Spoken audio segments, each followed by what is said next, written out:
How many of you grew up like I did, not rich? Now, I'm not theologically or philosophically shallow enough to tell you money will make you happy. Money will not make you happy. You get more money, it will make you more of what you are right now. If you are miserable and you get money, you will be lots of miserable. If you're a jerk and you get money, big jerk. And it'll mess with your family too. So money is not going to solve your problems, it's going to make them bigger.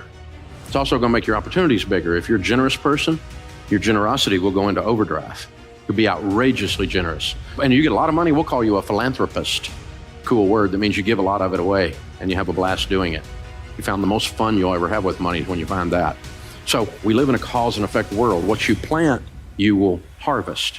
You will reap what you sow, right? So if you plant stupid, you will get a crop of desperate. I've done it. And if you plant corn, don't be looking for beans to come up.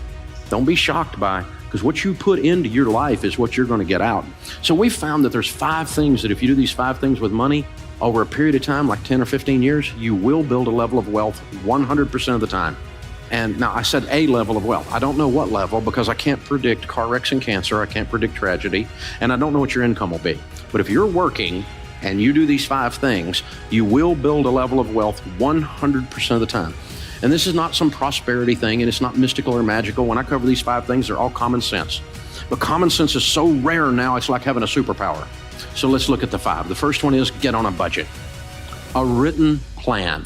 You have to do a budget on paper, on purpose, before the month begins, every month. If you worked for a company called You Incorporated and you manage money for You Incorporated, the way you manage money for you now, would you fire you? Don't answer that. We misbehave with money, and so we're disorganized. We don't have a plan. Nothing's written down. Decide. The interesting thing about each one of these principles is you can just decide today to do them. I had a guy working for me, and he was not doing his process right, and I sat down, I said, this is what you need to do. And he goes, well, it's not the way I do it. And I said, change. And he said, well, I'm not like you. And I said, change. You can decide today to be good at this or leave. You can decide. You can decide to do a budget today.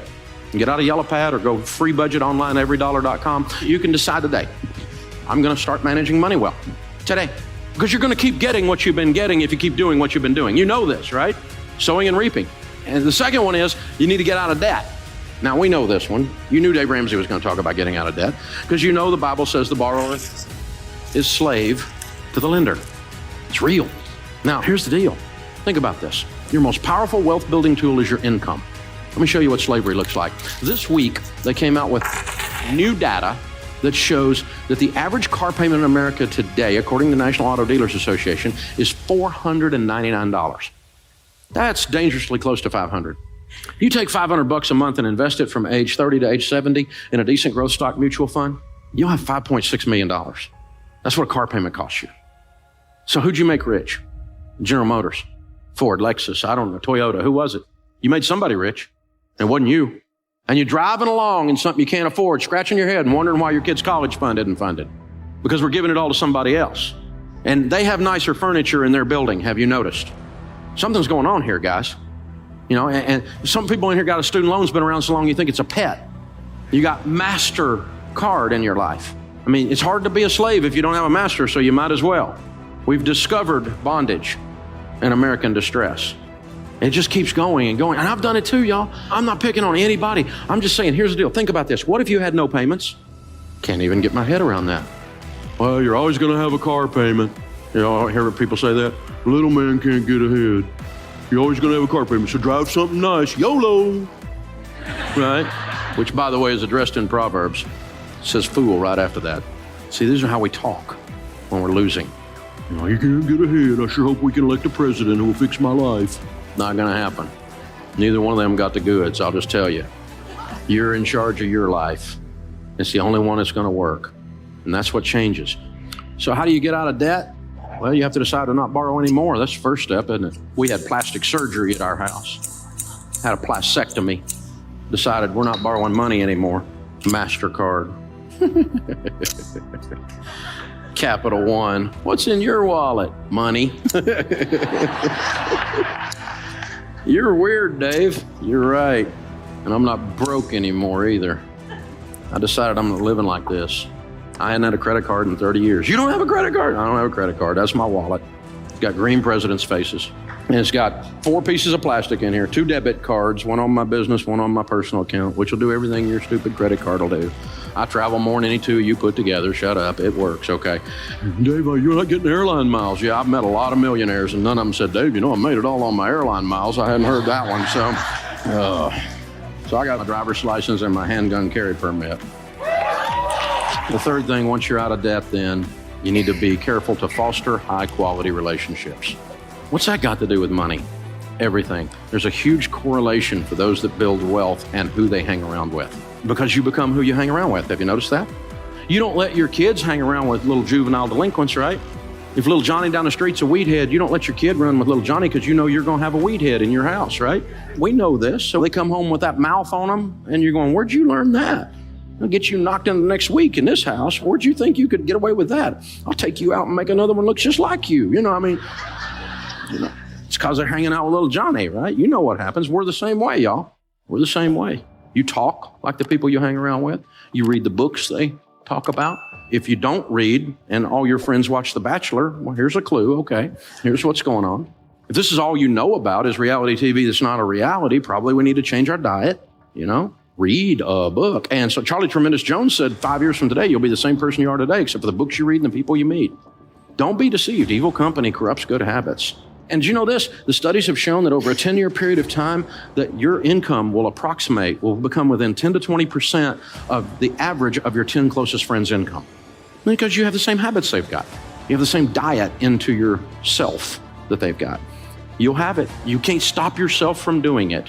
You will become who you hang around with. And all the studies show that we have a tendency. Now, that's not to say I'm some kind of snob and I don't have any friends that aren't rich friends. Not that at all. I have lots of friends, but my closest hangs are people I want to be like. That's my closest ones. Now, I'll talk to anybody. But like when our daughters were growing up, they're grown and married to wonderful men now, but they're in high school and they're wanting to go on a date. We didn't do missionary dating. You don't get to date little Johnny the weed head and lead him to Jesus. That's not going to work, okay? We're not doing this. Little Johnny could go to camp and get saved again. We'll work on this, right? And so, no. You come up to our house, pick up one of our daughters, honk your horn, you better be delivering a pizza, all right? So coming in, talking to the old man, I'll be cleaning my gun when you get home. You know the song, right? And so, this kind of thing. And I'm teaching them, Dad, all the boys in the youth group are scared of you. Good. Keeps away 2 things you don't want, baby doll. You don't want jerks and you don't want wusses. And if I can keep both those away, and then I can teach you how to keep them away, you can pick good. And guess what? They both picked good. They married studs, man. I got some son-in-law, unbelievable. Man, my sons-in-law are awesome. And it wasn't an accident. You see what I'm saying, y'all? You need to make these choices very, very carefully. The 4th thing is you need to save and invest. In the house of the wise are stores of choice food and oil. Wise people save money. That's what this means. And so it was used in the marketplace, like we use green presidents' faces as a medium of exchange. If you had a carafe of oil, you were ready to do business. It was a sign of wealth. There were 2 classes of people, poor people and rich people. Most of the people were poor people. This is the Mediterranean. We're talking they ate hummus and olives, no meat, a little bit of bread, maybe a fish if they got some meat, but that was it. Rich people ate what we eat every day, spices, good meat, Charleston food scene. You know what I'm saying, right? Cooking it up right. That's fine food. Stores of choice food and oil. Choice food and oil are symbols of wealth. So let's read that again. In the house of the wise are stores of money. By the way, the rest of that one says, and a foolish man devours all he has. If you spend everything you make, the Bible just called you a fool again. I've been a fool. Call me a fool too. And I decided to change. Wise people save money. Why? Well, start with, we save for an emergency, right? Grandma said it. She said, save for a rainy day. It's going to rain. You're going to have a car wreck. You're going to lose your job. Something's going to happen. You're going to need some money. Dave, you need to be positive. I'm positive. It's going to rain. Something's going to come up. This one I don't understand. Unexpected pregnancy. Say what? Okay. But people come up with all kinds of things that are emergencies, right? Something's going to happen. And then you need to save and invest so you retire with dignity. I'm going to spend everything I make and hope the government, which is well known for its ability to handle money, will take care of me. Dumb idea. I'm not even sure some of them have opposable thumbs up there. You know what I'm saying? It's just ridiculous. And we're counting on them in some whacked out kind of way to come be. They're not coming. There is no white horse. There is no Calvary. You're it. Okay? You are in charge of your destiny. And that's great news. And so, all worried about the election, and I'm not worried about the election because I made money under both parties. Turns out it wasn't up to them in either case. I've lost money under both parties. None of them sent me a check. They all just want money. They're extracting like a tick, extracting blood all the time. That's all they do. This is the deal. The last one is all about generosity, but this is all about cheerfulness. Generosity is not just a transfer of funds. Generosity is a spirit where you decide to be a generous person. Generous people are more attractive. They smile. They're not grouchy. It's not all about them. They're the ones that open the door. They're the ones when the grocery bag has the bottom drop out and your groceries are rolling all over the parking lot. They're the ones out there helping you pick it up. These are the people that when they go out to eat, they leave a tip, you cheap and ridiculous. Well, I'm not one. I leave big tips because it's a form of generosity. Well, they didn't give me good service. Oh, shut up. They're carrying a tray that weighs more than you. Figure it out. They parked your car in the rain and in the heat. Shut up. Give them some money. They park your $130,000 car and you give them $3. What are you, a nut? That's Ferris Bueller parking the car there. You take care of that, man. I give them a $20 bill. My car's still sitting there when I come out. It's amazing. Besides that guy's working his way through college or something like that. And if he says better than I deserve, that's his code for I'm getting out of debt. If they say that, you got to give him a double tip. So I give him 40. My wife's like, I'm going to park your car. No, you're not. You're not working your way out of college. You've already put up with me for 30 years, so it's all right. Generosity is a spirit. It changes everything in your life. But it's awful tough to give if you're broke.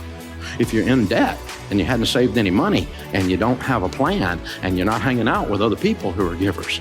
And so change. You get to decide today. It'll change your life. It'll change your family tree.